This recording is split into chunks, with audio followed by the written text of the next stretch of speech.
Hello to all my folks out there. I am Erica, the host of Mindful Moment will Give a Sister a Hug, and I want to thank you for joining me on this Monday morning. This week episode is sponsored by Marisa Ramabee's nonprofit organization, and you can find them on IG, on Instagram at Marisa Ramabee's nonprofit, and you can visit their website as at marisaramabeesmp.com. So this week, as you know, we are talking about mood swing disorder. And this week we're going to talk about bipolar 1. And as you guys know, bipolar has 1 and 2.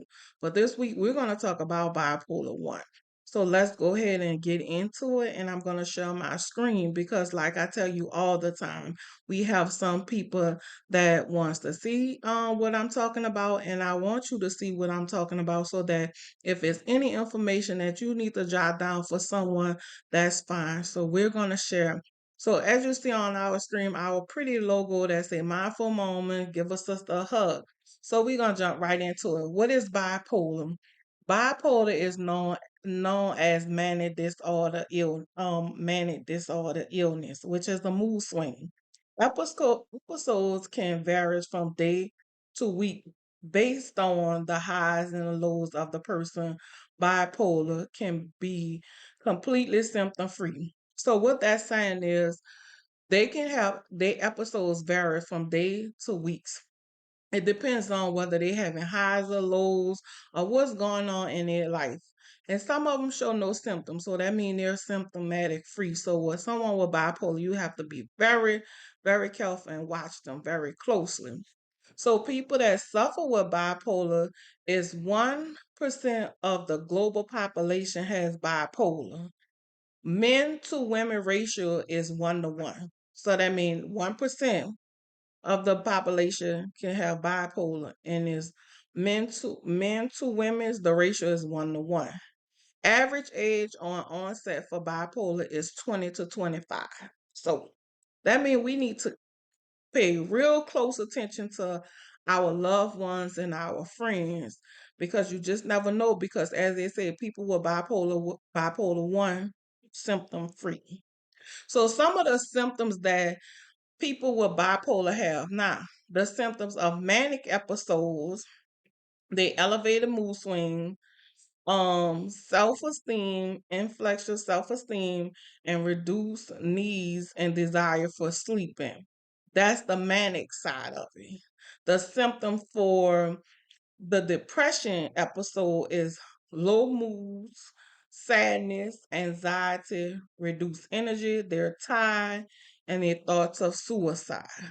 So, with that being said, we always have to be very cautious because people that suffer with mood swing disorder, they may always have thoughts of suicide, or they don't want to kill them, they want to kill themselves because they suffer with low self esteem. They're having a bad day and they're down, they're depressed, they're going through their own stuff. So we have to be very cautious. Even when someone is just saying that they feel like they want to kill themselves or they think they're suicidal, we always want to be cautious with that. No matter what they're going through. If someone tell you, take that very serious because something is going on.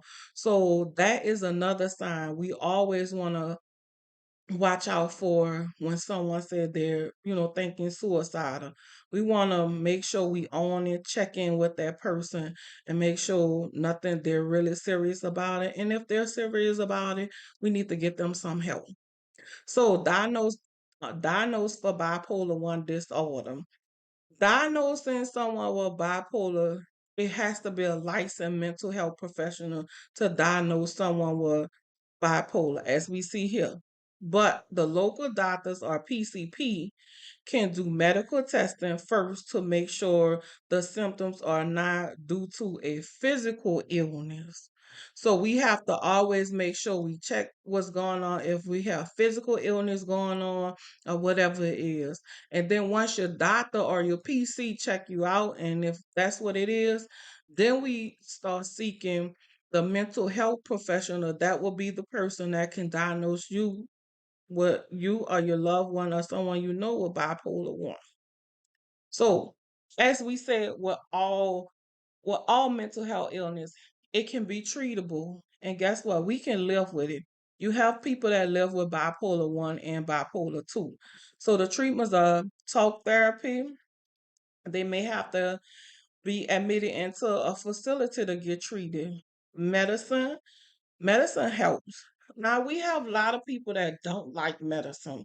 And I get it because some medicines may increase and some may do other things, but it's important that we take medicines because even if we have these different mental illness.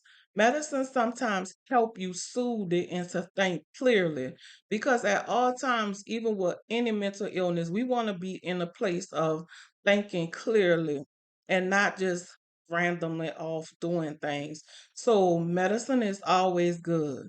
Self-care and support, which mean education, support groups, stress management. That means they can educate themselves on how and what kind of treatments that they need for bipolar. Support groups are very helpful. Support groups are very helpful regardless. But we have to be on it because as it's saying, bipolar is a mood swing. And what mood swing disorder, that means that's your moods, what you're feeling that day, what's going on in your life. So it's important that we tap in and seek a therapy to get help. So that's the spill on bipolar 1. Any information that's on here that you guys may need. What is bipolar? Who can suffer with bipolar? What's the symptoms and how they diagnose and what's the treatment? And like I said, every mental illness can be treated. But the first thing is we have to admit that we have this disorder to get treatment. So here's some resources that we have. This is our resource page.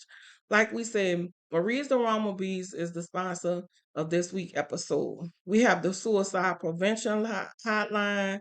We have the National Institution of Mental Health number. We even have the screening for mental health for military because military people are experiencing mental health too.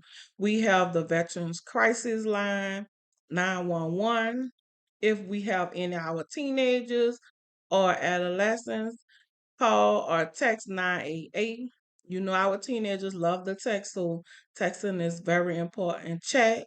If they're on the computer and they're not ready to talk or chat or text, we have a chat line for them to use too. So here's the chat information for if you're experiencing anything, even if you know someone, pass these different resources on to them because it's important that we take care of our loved ones and friends or even our neighbor that may be experiencing mental health.